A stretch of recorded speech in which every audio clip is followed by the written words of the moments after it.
ইতালিস্থ শরীয়তপুর জেলা BNP Venice শাখার আয়োজনে বিএনপির জাতীয় নির্বাহী কমিটির সদস্য, শরীয়তপুর জেলা বিএনপির সভাপতি ও সাবেক সংসদ সদস্য শফিকুর রহমান কিরণকে সংবর্ধনা ও ফুলেল শুভেচ্ছা প্রদান করা হয়েছে।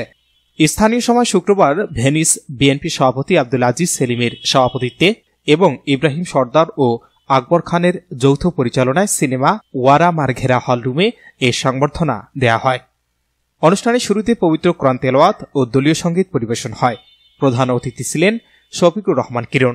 প্রধান বক্তার বক্তব্য রাখেন ইতালি বিএনপির সাধারণ সম্পাদক ঢালী নাসির উদ্দিন।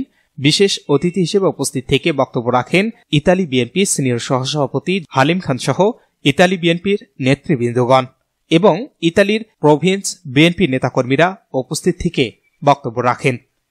শুভেচ্ছা বক্তব্য রাখেন ভেনিস বিএনপির সিনিয়র সহসভাপতি জব্বার বাজি।